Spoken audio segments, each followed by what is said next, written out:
evening, and welcome to Sporlitiks, where sports and politics mix and mingle. I'm Stacey Johnson. Join me tonight is Aguna, the voice of reason. We'll try. Keith. What's the rest of your name, Keith? I mean, Stephen, the independent thinker. I get you and Keith mixed up. Keith, the conservative, is off tonight, and late as usual is my cousin Todd. Where the hell are you, Todd? Dubai? In a sandstorm. And he's loud too. We've got a packed show for you tonight. Let's talk about the NFC Conference Champions, the NFL Conference Champions, the NFC, which Todd will tell us what NFC stands for, the Seattle Seahawks, and the AFC, which Todd will tell us what AFC stands for, the New England Patriots. Congratulations to both teams for winning their conference championships before they battle it out for NFL champions like the Philadelphia Eagles did last year. On a sad note, Alex Pretty, a man shot by ICE in Minnesota, will talk about how that has changed America's view of ICE. How did the Bus family infighting drive the $10 billion sale of the LA Lakers? A federal judge blocks Department of Homeland Security from destroying or altering evidence after the fatal Minneapolis shooting. Trump angers allies with the claim that NATO troops, that means the British troops, the Italian troops, the French troops, the German troops. Trump said that those troops stayed back a little bit from the front lines when they joined the fight with us in Afghanistan. Today, Europe signed a historic trade deal with India. And what does that mean for America? U.S. warships have arrived near Iran, just in case, President Trump said. And the U.S. Senate vows to vote no funding to Homeland Security Agency, threatening to do a partial government shutdown. That and more, if we can fit it in.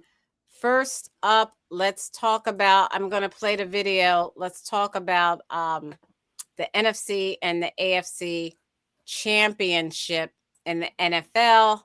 We'll start with, after I play the video, we'll start with Stephen and then Aguna for their response to that.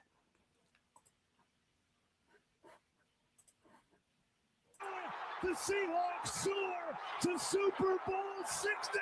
This morning, a supersized showdown is official.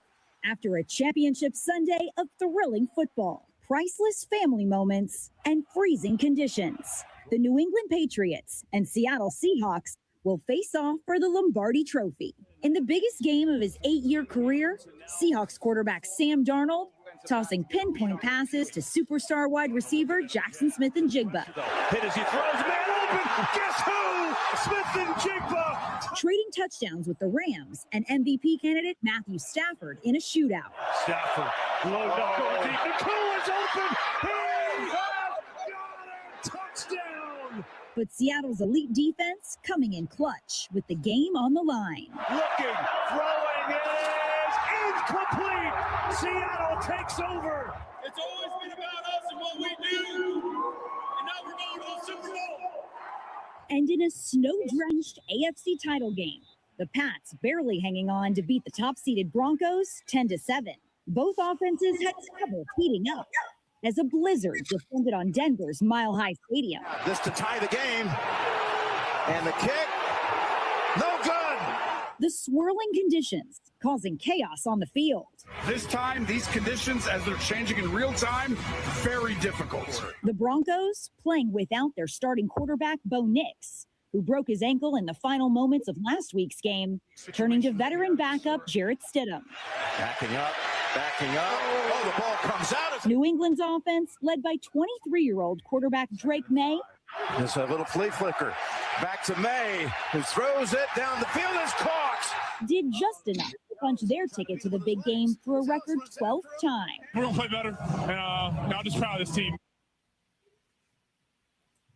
And with this winter storm impacting so much of the country, the Patriots had to celebrate their win with an overnight stay in Denver.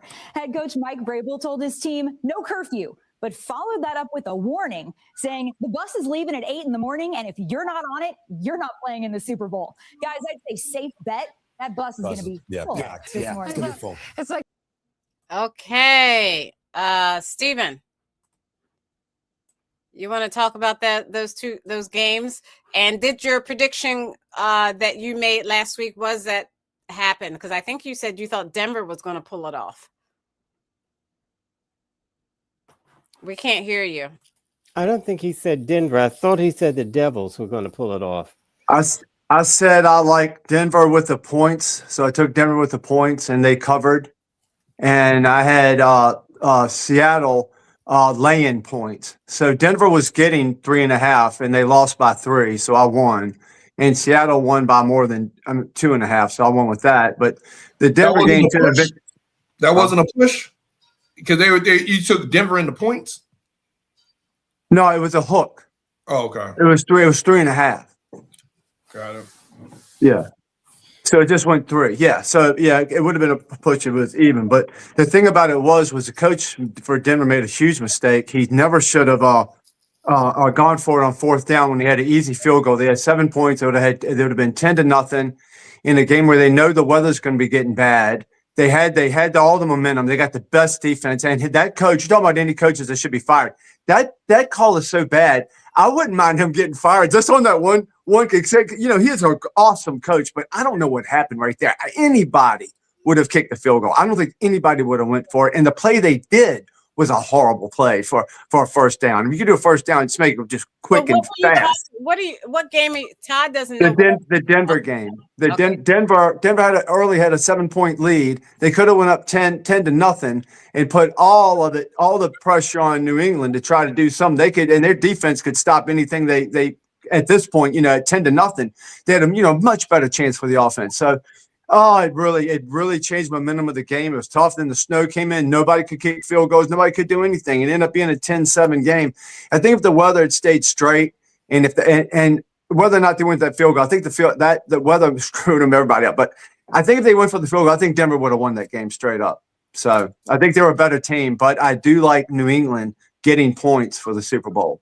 It's like 4.5 or 5 right now. Okay, what did you think about that New England? What did you think about that Seattle LA game?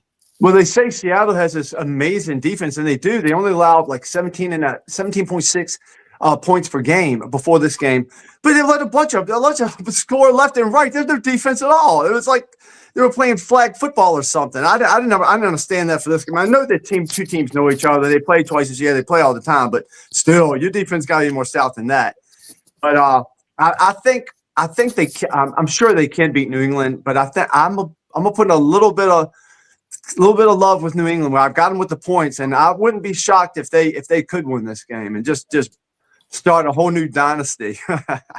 Okay, Todd, what is the AFC and what is the AFC, Todd? The AFC or the NFC? Which one did you say? AFC.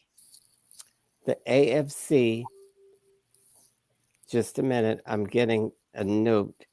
The AFC is the arthritis foundation for people that have played football and they're now disabled. Yeah. That's an acronym. NFC. You're getting better and better at this. That's an acronym. NFC. N as in Nancy, F as in Frank, C as in car. Those are the never Trumpers. That N stands for never. Never Trumpers that never played football. Not like Steven, who's in love with Trump, then he hates Trump, then he wants Trump impeached, then he says Trump is a godsend, and well, never mind. As long as he's great in bed, Steven doesn't care. Go ahead, Aduna. Yeah, Todd, to be dressed like a wise man, you're not showing a lot of intelligence right now, but it's all good. So yeah, the Denver game was very interesting. I didn't think that they were going to win just because they had a backup quarterback, but they were very much in the game. And to Steven's point about Sean Payton, he's kind of a risk taker. If he would have made it, he knew points were at a premium. So it's one of those things where if he would have got the fourth down, if they would have went up 14-0, we wouldn't be talking about this right now. He actually took a gamble and he lost. But the problem is points were at a premium. And Stedman had that ridiculous fumble. I mean, mind you, New England was not moving the ball at all against Denver's defense. If Stedman wouldn't have fumbled and gave him a short field, and that's the only touchdown they scored the whole game, by the way, was that short field based on that fumble. And the fumble wasn't even a forced fumble by the defense. It was just a boneheaded play by the backup quarterback. He could have taken the sack. He could have threw it away, but he does this this pitch or whatever that it was either going to be intentional grounding or a fumble. They ruled it a fumble, and of course, New England scored after that. But yeah, I mean, the weather came in there and just ruined everything, and it was just a low scoring. It's almost like a baseball game. It was one of the most boring AFC Championship games.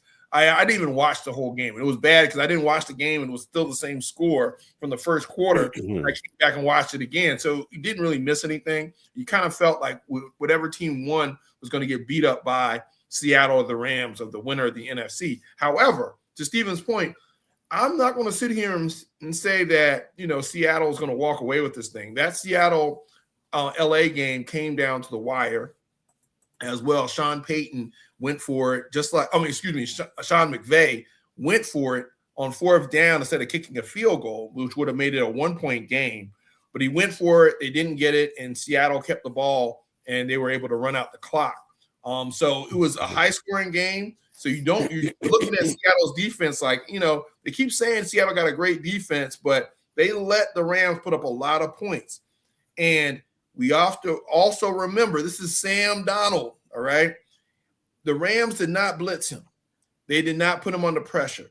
Former Eagles defensive tackle Milton Williams or Mario Williams, these guys that were getting after the quarterback, right? So if they put pressure on Sam Darnold, this is not going to be one of those walk in the park things. And all the points and all the momentums with Seattle, they keep thinking that they're going to walk away with this thing. They're going to go in there. And again, New England hasn't lost on the road. They went 9-0 on the road. They haven't lost a road game all year. That's unheard of. That's record breaking, right? So, and with May, he's a mobile quarterback, so I'm not going to sit here and say that it's going to be a walk in the park.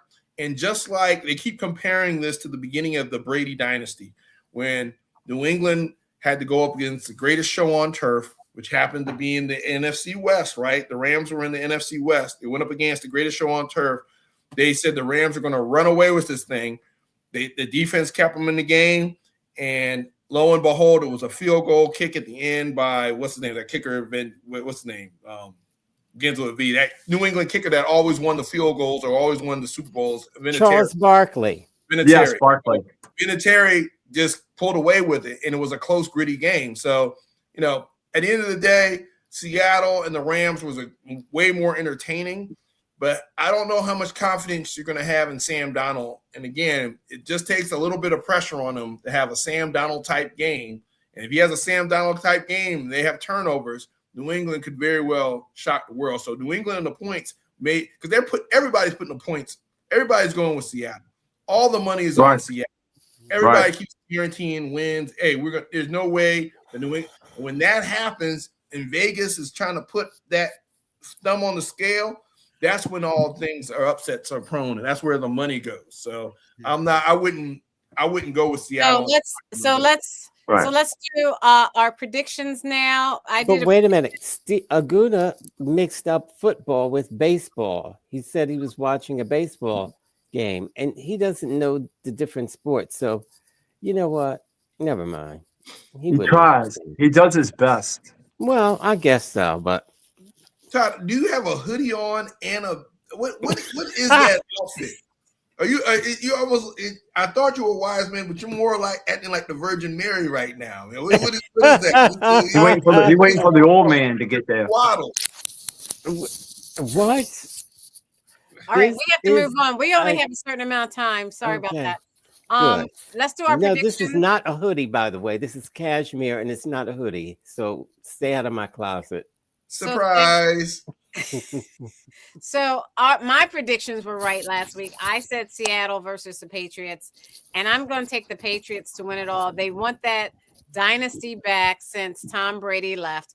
I really want Seattle to win it, but I'm just afraid, like Aguna said, Vegas is trying to change things up. So I think I want Seattle, but I'm going to say the Patriots. Cousin Todd?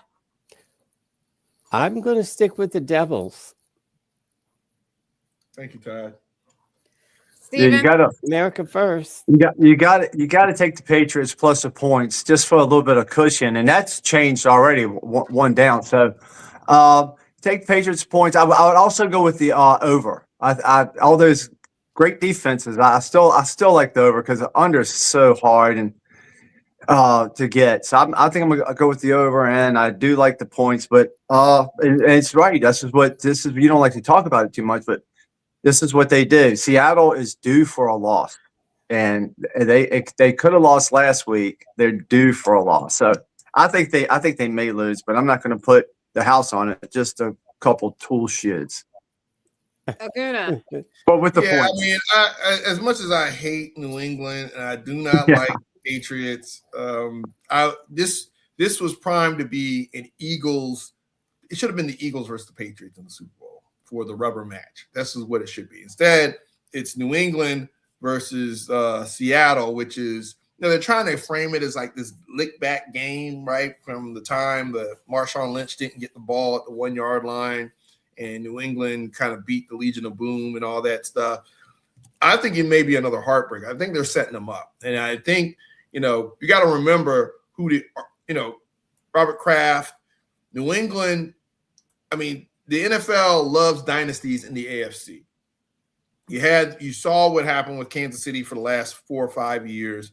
Now they're looking to try to turn the page here, and I think they're trying to set up Drake May to be that guy. I don't really think he's that guy, but I think what better way to have this like David and Goliath situation where New England upsets Seattle. And if you think about it, the bigger picture wise, you look at the coach of New England, former New England Patriot from all the dynasty, and for him to go and take them to the Super Bowl and win it the first year, mind you, right? This is their first year doing this, and to take them to the Super Bowl and win it is going to send a message to the rest of the league. And you see all these coaching carousels going on where they're firing people, and again, they're going to say you too in 1 year can win a Super Bowl if you get the right coach, have the right quarterback, and have the right situation. Because you can ask any New England fan right now, and if you were to ask them a year ago this time and to say, hey, do you think the New England Patriots would be in the Super Bowl a year from now? None of them, if they would look at you like you were crazy. They look at you like you were Todd.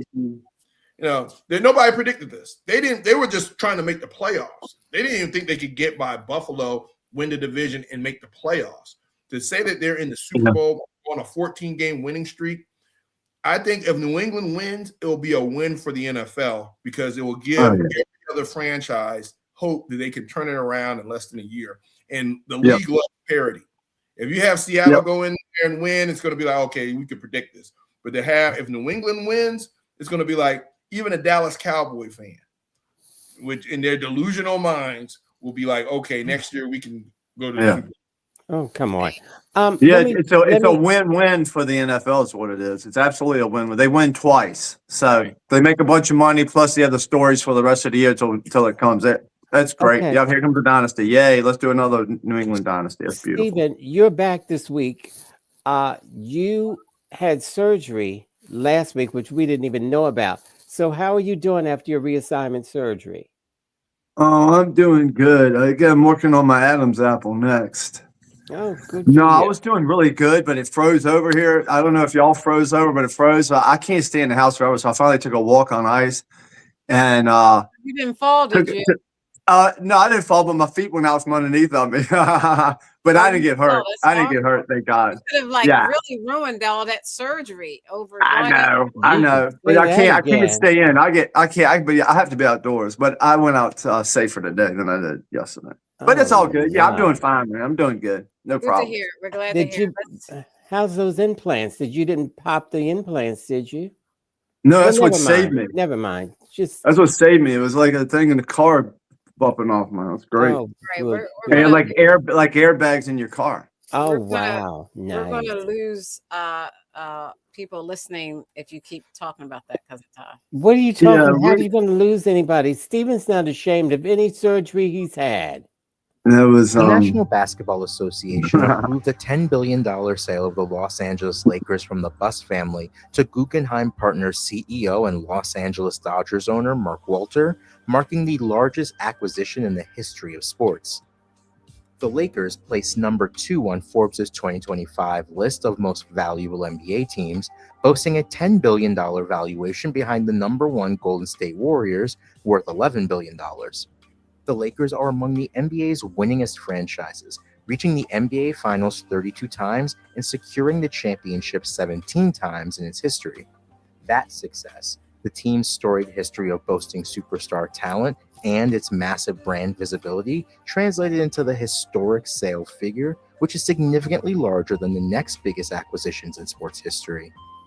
The Boston Celtics franchise was purchased for $6.1 billion earlier this year, while the Washington Commanders were acquired for $6.05 billion in 2023.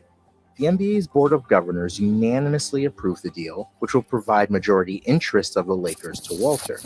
According to the NBA, the Buss family, which purchased the Lakers for $67.5 million in 1979, will keep a stake in the team, which noted Jeannie Buss will stay as the team's governor for at least 5 years after the deal is closed.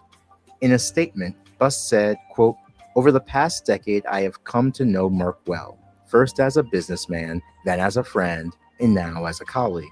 He has demonstrated time and time again his commitment to bringing championships to Los Angeles, and on behalf of Lakers fans everywhere, I am beyond excited about what our future has in store." Walter will soon own the Lakers and Dodgers, the latter of which he purchased for $2.15 billion in 2012. Walter has been a Lakers stakeholder for 4 years.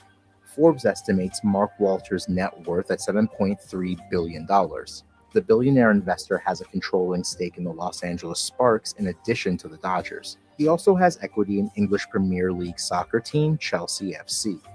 For more on this story, check out the article at the link in the description. All right. Stephen Arguna wants to start. Oh, I guess Stephen, about Yeah, how the Buss family got into the point where they, they're selling the Lakers. They've sold them.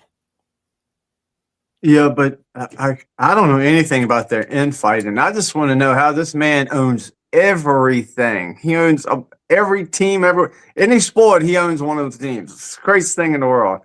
That's incredible. Why can't he I own it? don't know He's why the white. Buss team they still have an interest in the team and all that, but maybe they had to sell it. Maybe they're fighting so much of kids and your grandkids and all that. Maybe they're fighting. I don't know, but that's progress. Things happen. That guy. I'd like to buy a team one day. Maybe the Redskins. I can change the name back. But yeah, that's incredible. That's different kind of people there. They're in their own little world. Arguna. Yeah, I mean, I think the infighting drove this sale, and I mean, the Lakers are like one of the most premier franchises in the world, right? So for it to go down the way it is, and I don't know the intricate details of it, but you better believe. I mean, what was it? 10 billion? Was that $10 billion? Yeah, I mean, it's a huge global brand, and it's known for having a history of winning, and you got a lot of Lakers fan all over the place. So it's interesting how this was just kind of like a forced sale a little bit because of the the intricacies of whatever the dynamics internally. But yeah, it's pretty interesting. I know in the last couple of years they haven't had as much success, especially with LeBron coming over, other than the whole bubble season with the during COVID. But yeah, it's pretty interesting to say that it was to happen, because it is still, despite all that, a very lucrative transfer. Excuse me, if it wasn't for the infighting, do you think they could have sold it for more? In your opinion on that? Do you think they could probably could have sold it for more, if at all, right? I mean, right. Probably was. I mean, it was probably one of those forced sales because they wanted to sever the relationships, or just divvy up whatever it was. Yeah, but when you do a forced sale, you don't get as much money, generally. Right. So yeah, more than likely, you're right. It probably would have went for a lot more. No, then it would have been when they wanted to. I don't think it would have been for a lot more, because $10 billion is a lot of money, especially for a hockey team. I mean, when you think about it, well, you know what? Never mind. Just forget I said anything. You wouldn't understand. We'll forget. Hockey parts are expensive. We're not even going to try to remember. I mean, let's forget what. So go ahead. Thank you, Todd, for all your contribution. Yes, thank you, Todd.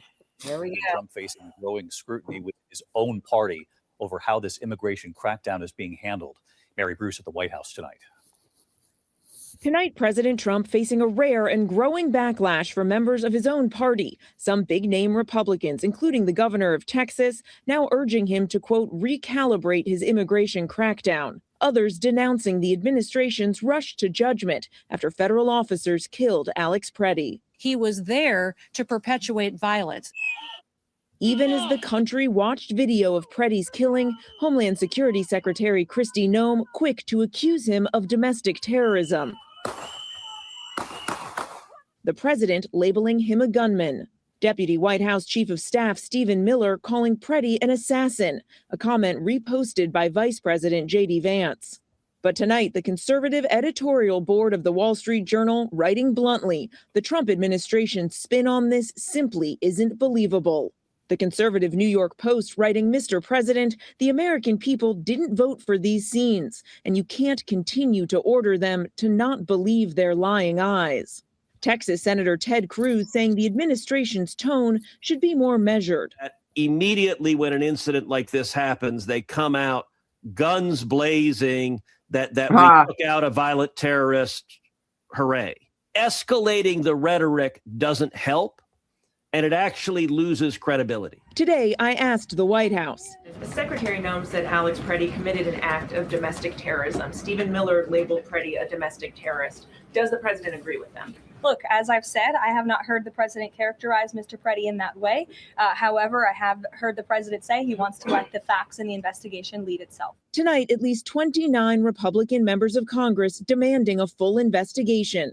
And conservative Texas Governor Greg Abbott says it's time for the White House to recalibrate their immigration enforcement tactics.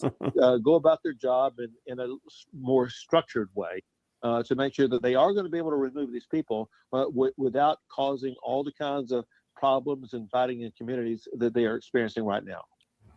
David, it's clear the White House is trying to change its tone tonight. The president speaking today with Minnesota Governor Tim Walz. Also late today, speaking with Minneapolis Mayor Jacob Frey. But when asked about Secretary Kristi Noem, who said Preddy committed an act of domestic terrorism, the press secretary said Noem has the, quote, utmost trust and confidence of the president. David. Mary Bruce with.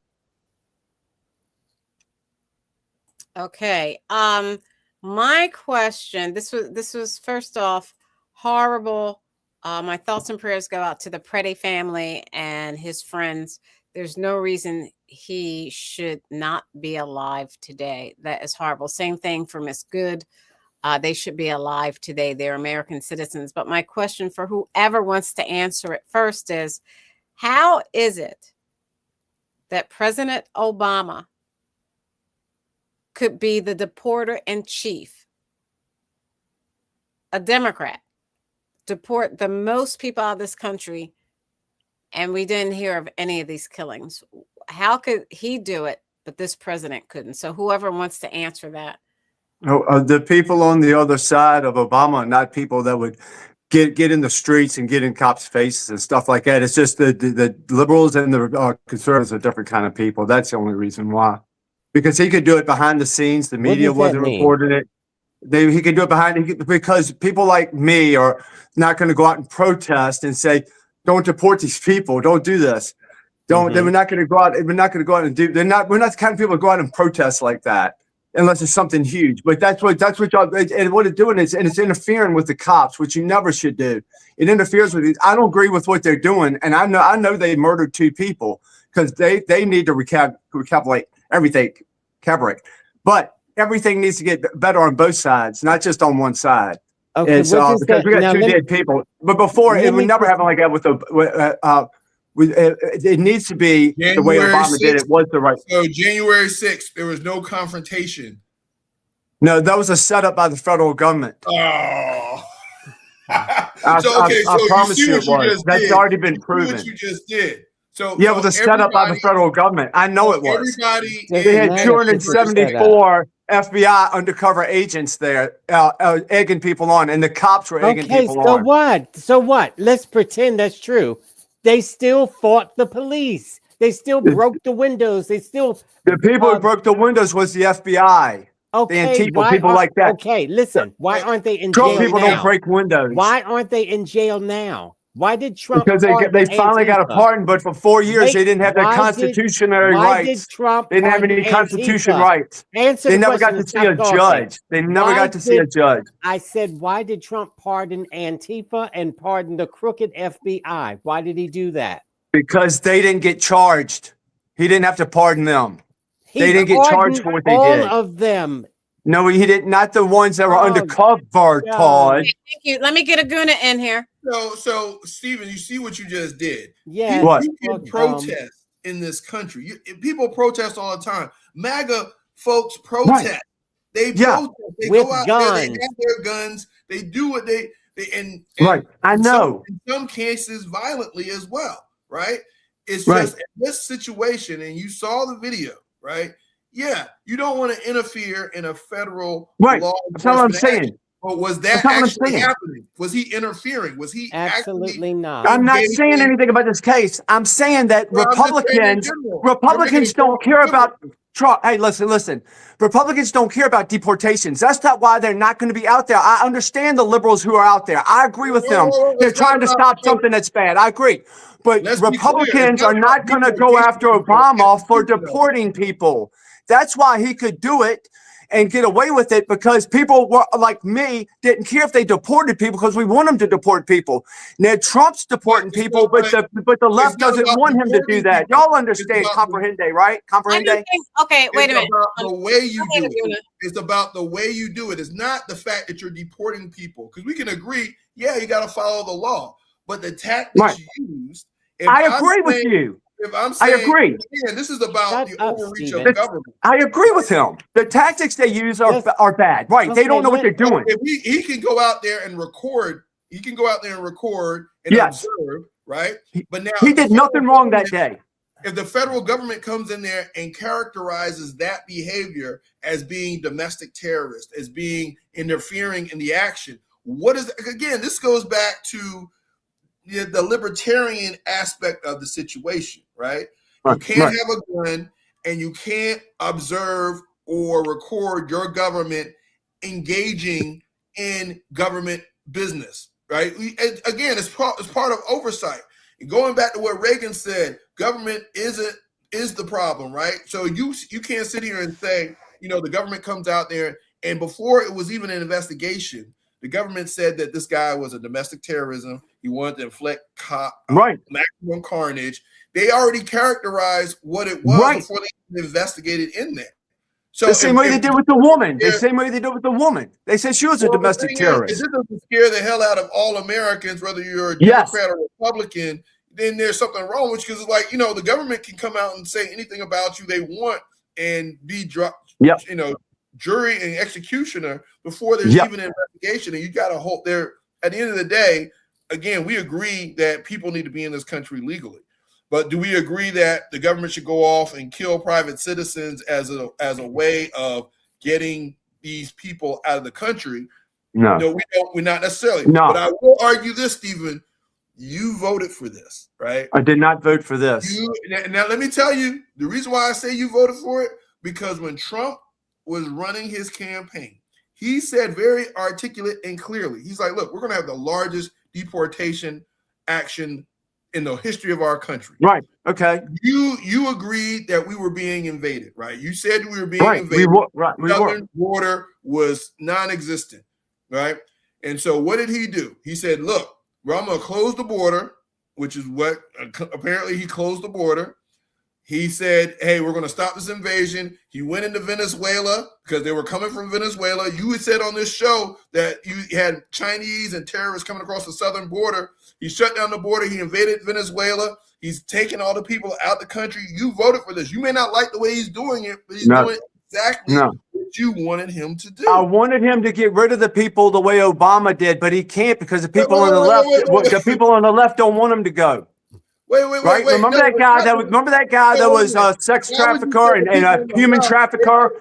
And listen, the senators went to his prison out of the country. Remember that? They don't want anybody to be taken from this. The left, if the left didn't go out there and block these guys, it would have been like Obama, and there would be no problem. I voted for the deportation of these people the way Obama did it, but Trump can't do it that way because the people won't let him.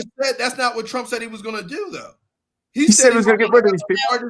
Let me action in the history of our country. He didn't say I'm going to do it like Obama did it, because if he said he hasn't done it. He hasn't gotten up to as much as Obama did. Obama's head and shoulders over him. So excuse me, let me show a comment.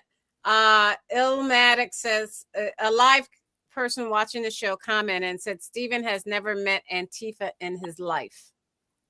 All right, I got to move on. Well, before we move on, I met Miss Antifa. I never met Mr. Antifa. Okay. But I met Miss Antifa. Stephen, you can't just. I'm going to go over a few things that Aguna was saying, and Stephen about he won't do it like Obama, and they won't let him.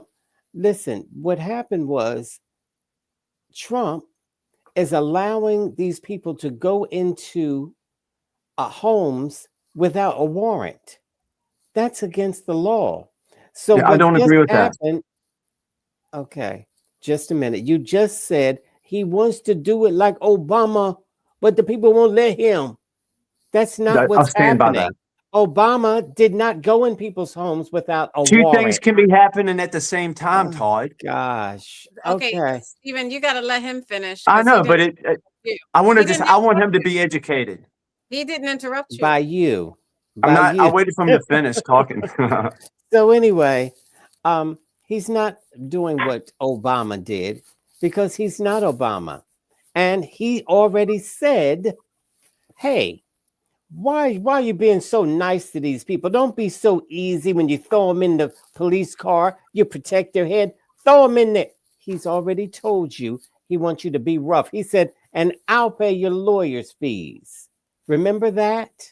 So he was talking about. He's happy right now. You voted for this, and he's doing exactly what he said he was going to do across the board. Yes. No, he's not doing across the board what I wanted him to do, and you know that's not true. You know what? He said no wars. I didn't want him bombing Iran. I didn't want him taking over Venezuela. I didn't vote for none of that.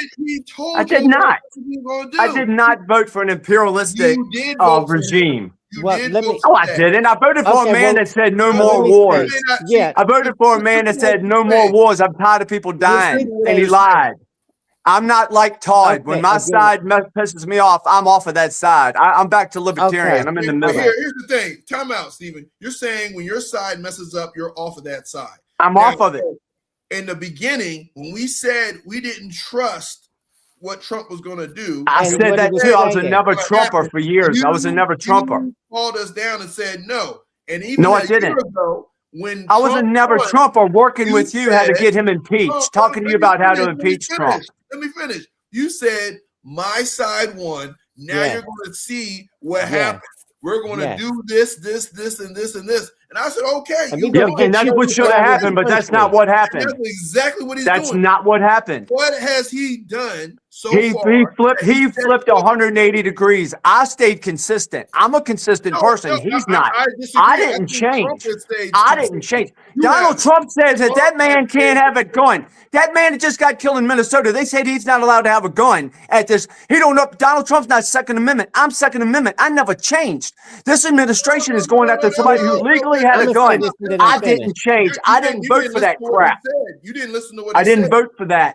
He didn't say it's bad that the guy. I mean, he said it's not good that the guy had a gun in a. No, they're saying that they're saying making the point that he can't have a gun there. That's what the right is saying.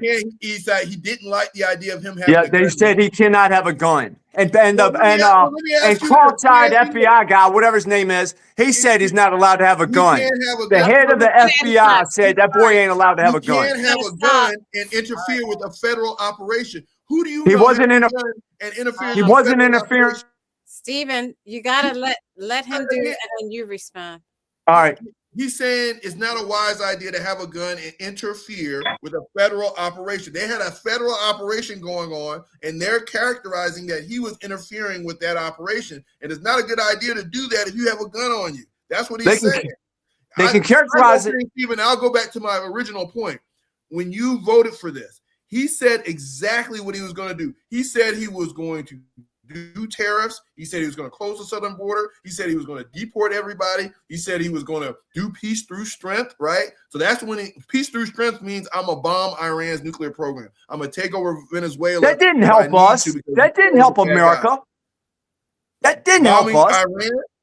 No, it didn't. He said he was going to support Israel. You were on this show. No, he did it because Israel is his boss. You got mad at us. You got mad at us when we said, "Hey, slow down, stop funding Israel." You're like, you're anti-Semitic. I understand. That's what the facts I had at the time. I'm saying I'm the one that can say. Steven, you voted for this. It's a representative government. You voted for. We were told that those people were attacked. We didn't know. Changed. You did, dummy. Donald Trump didn't change. Dummy. We thought that Israel's people were attacked that day that started this war. We thought they were attacked. They weren't. Israel did it. That changed everything. Hey, guess what we don't talk about? The left or the right doesn't talk about the Palestinians that are still getting killed. We don't talk about it on the show, and no media talks about it either. We tried to. You said they deserve. We're not talking about. No, I didn't say anything. Why aren't we talking about that too? But let me get back to this guy and this gun. He had a right to be there. Well, listen to me. He had a right to carry. You have a right to carry a arm. It could be anywhere he wants. He wasn't interfering. He was standing there. He was filming it. He's not interfering. But they pushed the. Look, if you watch it with your eyeballs, he pushed the woman. ICE pushed the woman down on the ground. He said stop. He knelt that over, tried to help her, and he said stop. And then they severely beat his ass. 6 to 8 of them. Beat him with their fist and knees. They pistol whipped him, and then they took his gun off of him. I thought, why don't you mute him? He's talking. Then they took the gun off him and walked away, and then they shot him 10 times. That was murder. No, I didn't vote for this. You did. And Donald Trump said he's not allowed to have a gun. Kash Patel said he's not allowed to have a gun. Bondi said he's not allowed to. He's allowed to have a gun. It's called a Second Amendment. And Kyle Rittenhouse had a gun, and Kyle Rittenhouse killed 3 people. And I was for that too, because I'm for gun rights. And this guy that just died, Pretty or whatever, that just got murdered, he had a right to have that gun. Okay, so thank you, Stephen. Let me ask you: if a SWAT team, that's it. If a SWAT team is going into a crack house, right? They're going into a crack house. Are you going to show up there with a gun? Are you going to show up there even though you're not in the crack house? Are you going to get in the way of the SWAT team going into the crack house with a gun on you? Are you going to do that? That's a false equivalency to what we're talking about. Well, let me just say, that's a false equivalency. Hey, what if in the house was a great white shark? What if there was a great white shark in the house? Makes as much sense as what you're trying. All right, thank you. Okay, stop talking, please. The viewer said, "Can somebody get Stephen a copy of the Bill of Rights? Somebody read him the 4th Amendment." I want to play this, and then I have to move on. But I do want to play this. It's going to be hard to watch for you. Stephen is right, by the way. I want to give everyone a warning. This may be very difficult to watch with Alex Pretty. That its surface leading up to the fatal shooting of Alex Preddy. Chief Investigative Correspondent Aaron Katersky is here with the details. Good morning. Good morning to you, Michael. This new video shows protesters and observers on the scene 6 minutes before the fatal shooting of Alex Preddy. Those protesters and observers sounded whistles as federal officers assembled by a donut shop to begin an immigration enforcement action. You can see the officers prepare pepper spray in this video. Preddy arrived a few moments later and is seen holding a cell phone, seemingly to record the ICE operation. Shortly after he was shot and killed, Homeland Security investigations said the FBI arrived to collect evidence, including Preddy's phone and the gun he had a legal permit to carry. Officials have not said what's on Preddy's phone or whether it could help determine whether the officers reasonably believe they were under threat. Customs and Border Protection officers involved in the deadly shooting were wearing body cameras. The agency says the footage is preserved, but it's unclear when or whether the public's going to see it. Minnesota state officials have asked the judge to order the preservation of all the evidence, saying they have serious concerns the Trump administration is capable of a thorough, transparent, and unbiased investigation. But the Justice Department argued, guys, that the courts should not be micromanaging. Can I ask you a question? Why isn't it automatic that the body camera footage would eventually be released? You'd think it would be. Here, though, the Trump administration has resisted cooperation with any investigation. And, George, remember that they've already drawn a conclusion that the shooting was justified.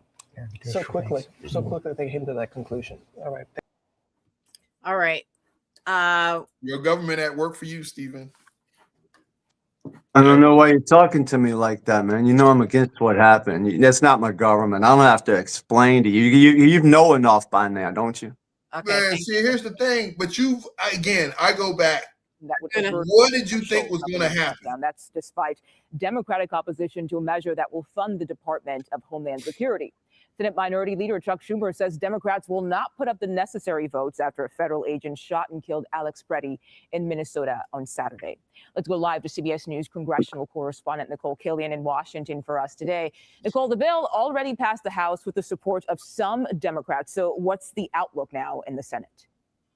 Yeah, well, it is a questionable outlook in the Senate, primarily because unlike the House, these bills are tied together. When the House voted on this DHS funding, they split that off of a trio of other appropriations bills. And so even though it did clear the House, it wasn't without controversy there, where you saw most Democrats oppose the measure, with the exception of about 7 lawmakers. Now, in the Senate, because all of these bills are bundled together, what we heard from Senate Minority Leader Chuck Schumer over the weekend is that Senate Democrats would procedurally block these appropriations bills from going forward unless that DHS measure is stripped out of it. And basically what Senate Democrats are saying is, look, we're not opposed to funding the rest of the government, but we do believe some reforms are needed, specifically with respect to DHS and ICE, in light of not only the incident involving Renee Good, where she was fatally shot, but of course this most recent incident involving another federal immigration agent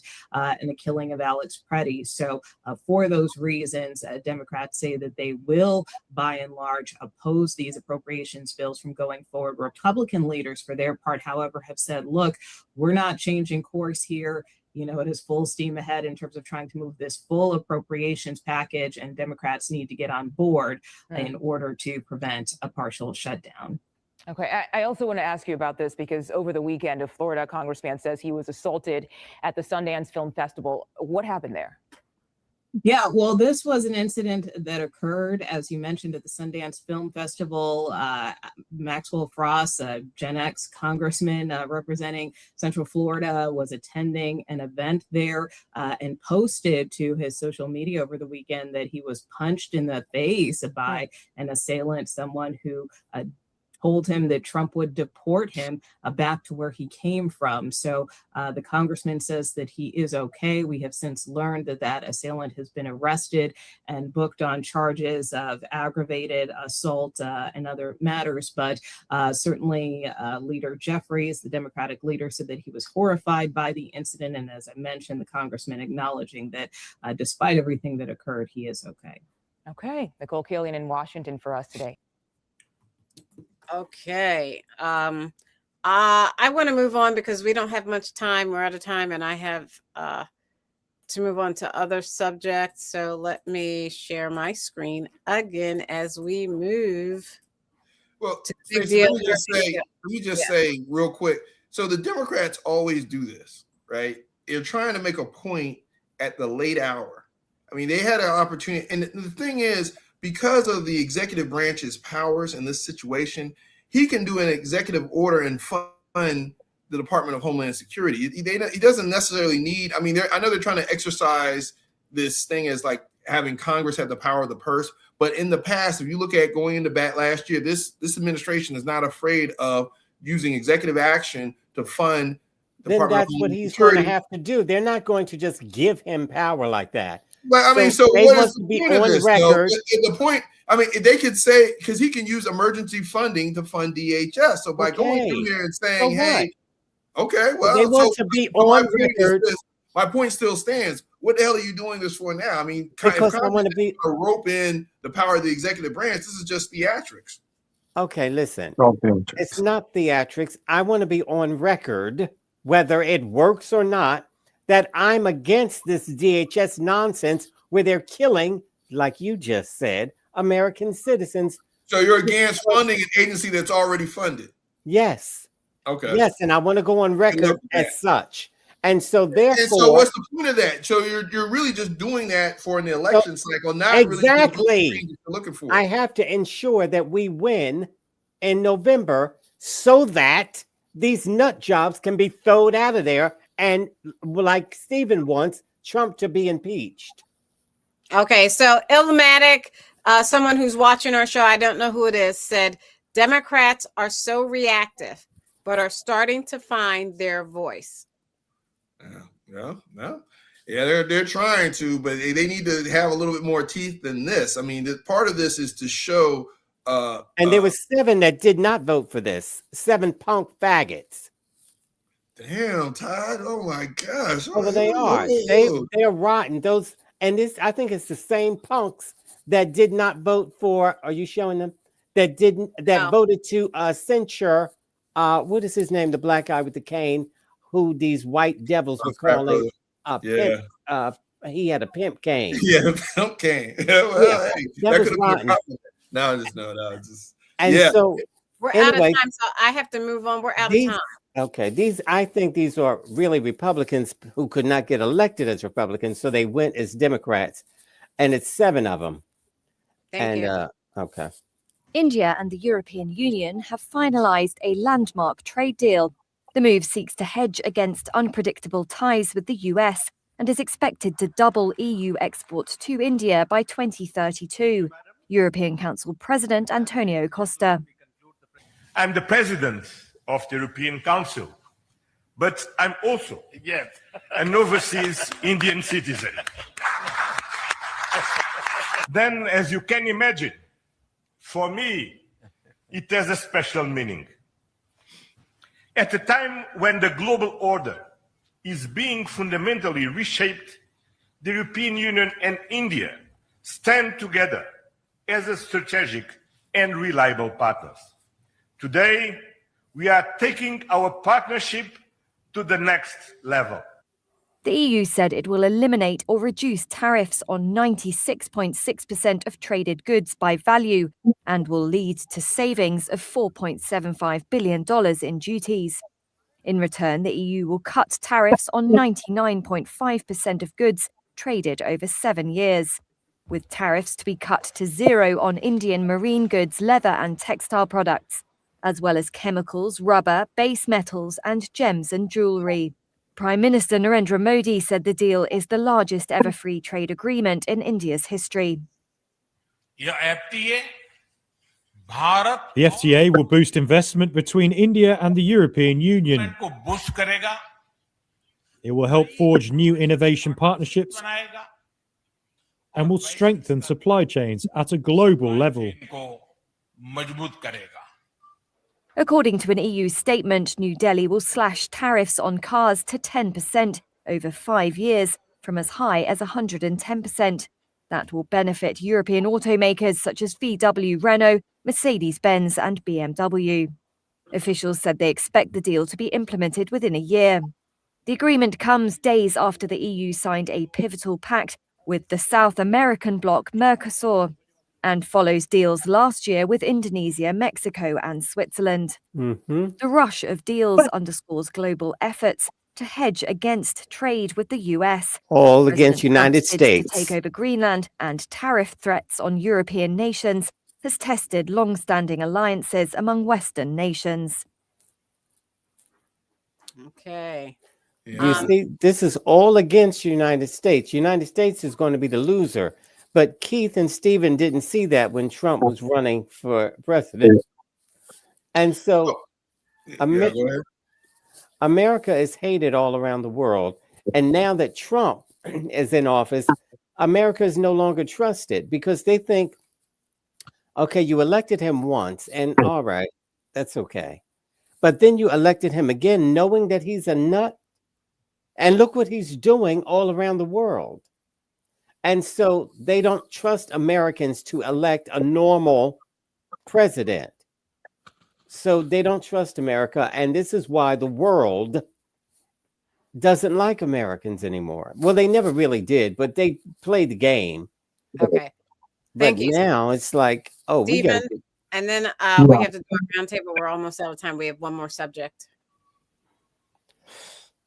Oh, okay. I just want to say I didn't vote for Trump for him and his son-in-law Kushner to have plans before October the 10th, the massacre, to have plans to build all these resorts and everything on top of babies' bones. I didn't know they were going to completely wipe them people. I didn't know because because I believed my media. I believed what was said. I was believe what told me the way you believe your media when they lie to you. The media just lies to us. That's why we don't. That's and they shape our brains. That's what they're doing. That's the only thing they did. Yeah, it did. But Donald Trump didn't stop that. He didn't stop Ukraine, Russia. He didn't stop that war. I voted for him because he said he's going to end these wars. Well, you say duh. If you want to know what I voted for, these are the things that I voted for. Okay, Stephen, we're not talking about that. We don't have much time. Now you've taken up all the time. I'm answering the questions from the peanut gallery.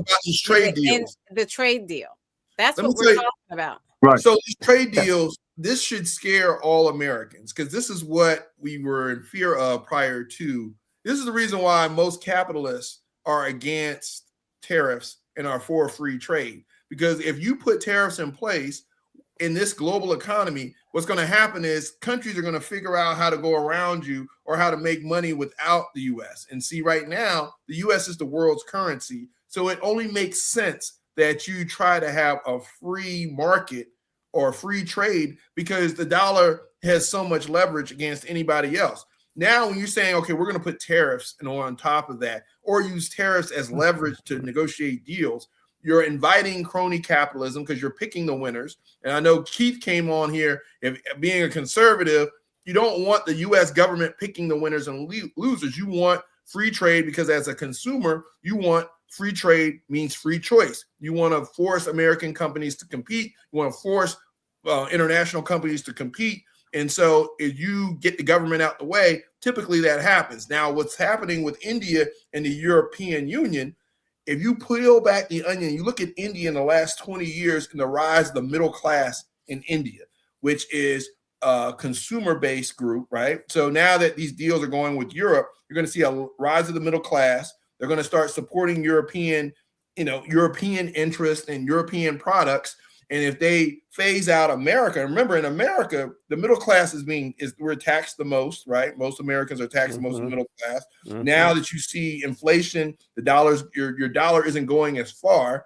So what's happening is a rise, and he's mentioned it, and the Indian leader mentioned it, is a new change in the order of the world. So that means spending power, that means buying power, that means influence.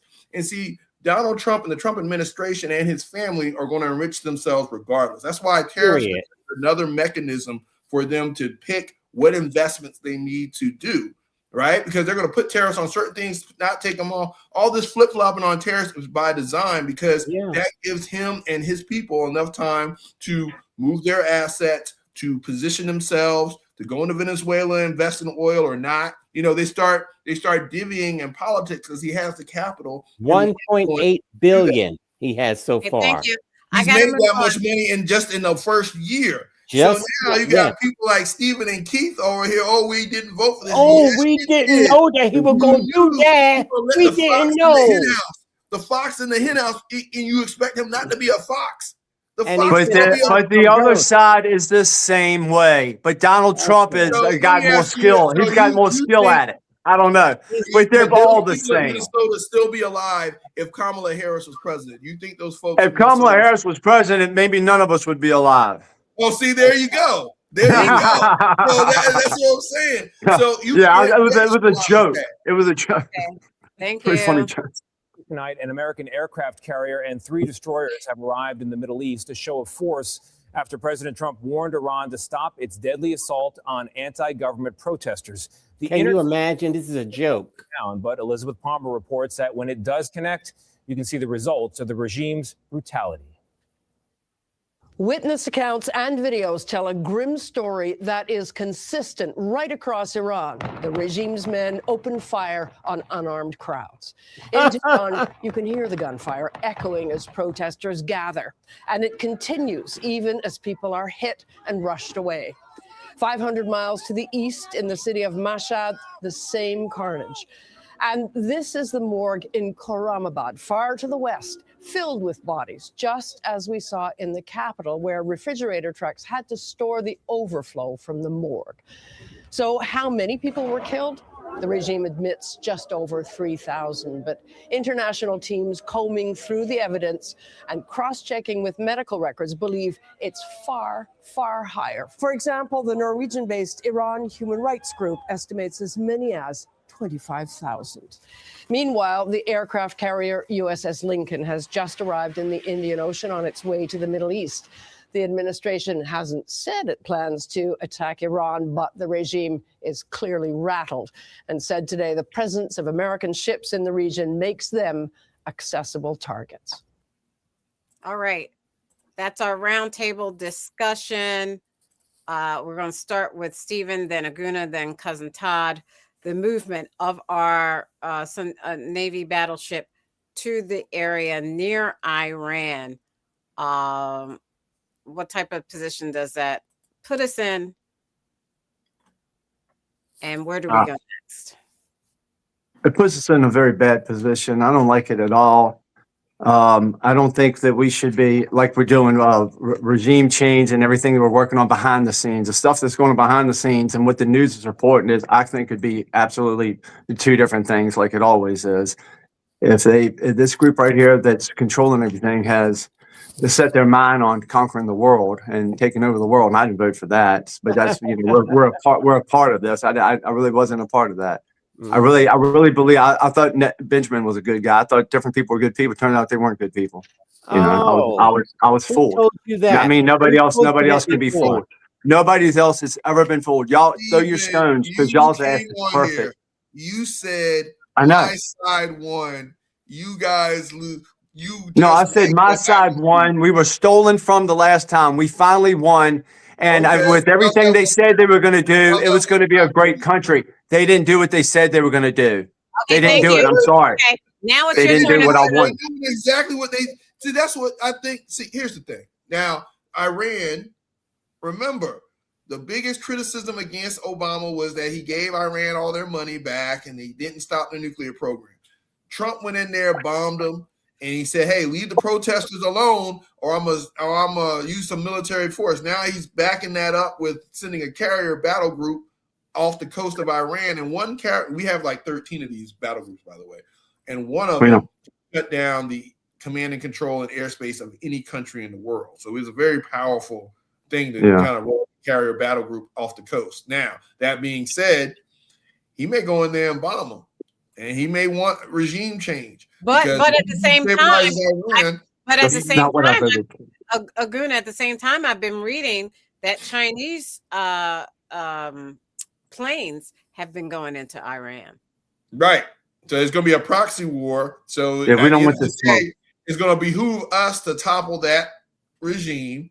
Like we did in Iraq. Right, and we're going to great. I don't know how we're going to be able to do that with China. And Stephen, if you don't agree with it, we're going to take over Greenland. We're going to put a prison up there in Greenland. So people like you who don't agree with this administration, you can take a little vacation up there. If you don't I know like that. I know you're not far from the truth. You're not far. At least I stand on my feet and I don't kneel. I don't kneel for anybody. Well, you did. You I'm voted like, for it. Now I voted for what I thought was the truth. I didn't kneel for anybody. I voted for what I thought was the truth. I won't do it. I mean, look, this is the guy that you voted. Look, you said, look. When Charlie Kirk was murdered, that flipped a switch with me because everybody I trusted kept lying when I know what my own eyes saw. That's when it all twisted for me. When Charlie Kirk got murdered, that day he did. Then I put everything together. They can't fool me no more. All of it was fooling. Donald Trump didn't get shot in the ear either. That's a joke. Okay, but you said Antifa did it. Don't do that. Don't do that, Todd. Stick to the thing. We don't have any time, or I'm gonna cut Stick to your thing. Hey, somebody's gonna need that bed sheet when you're done with it. Stick to the round table and Iran, please, cousin Todd. Thank you. Okay, here we go again. But Stephen believed him when he said, "I'm going to get us out of wars." And so, okay, thank you. We're out of time. I told you not to go to Stephen. This is part of my roundtable about getting out of wars. He didn't get us out of 7 or 8 wars that he was talking about. Yeah. He stopped 8 wars, even though Stephen believes he did. Council of Peace. Right. He didn't stop all these wars. And the wars he said he was going to stop, he couldn't.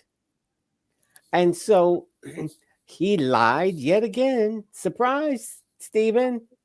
This is what politicians do. Surprise. And you believe them, especially Trump. And he's an old. You believe Joe Biden, even though you didn't understand the words that came out of his mouth. You believed everything he put us said. in these wars. Matter of fact, he got us Yes, out he of did. wars. No, he didn't. He was right there when we went to Ukraine, when Russia went into Ukraine. $1 a day. Afghanistan. So you're trying to do a false equivalent. So I'm against George W. Bush too. I'm against what George W. Bush did, and it wasn't the Muslims' fault. What they want to do is demonize the Muslims in Iran. It's not the Muslims' fault in Iran either. Wait, here's the problem. We've been saying this. You said you hate Israel. You hate Israel. You Let love Guna Hamas. talk. Let Guna talk. He'll say what you're saying, but it'll be more articulate. Go ahead, Aguna, please. To our first responders in our communities, you make our lives livable. Thank you, thank you, thank you to the women and men of the U.S. military for all that you do in sacrificing your lives so that we are free to say whatever we choose on this show. We are forever indebted. On behalf of Aguna, the voice of reason. I try. Stephen, the independent thinker. For the cray-cray. Jesus. And my cousin Todd. Todd, that's what women wear for breastfeeding. That's where he got it. That's the only section he shops at the store. You need some but he privacy didn't know there, what that flap was for. He didn't know what that flap was for. Excuse me. I'm in the middle of my outro, and you all started. Okay, my bad. Sorry. Todd's over there swaddled. I'm Stacey Johnson. Let's keep this conversation going on Facebook, X, Instagram at Sporlitiks. Check us out at TikTok at Instagram.com. All one word on TikTok, Instagram.com. Please check us out on Twitch. Please check us out on Stephanie Stallworth's The Flow Television Network.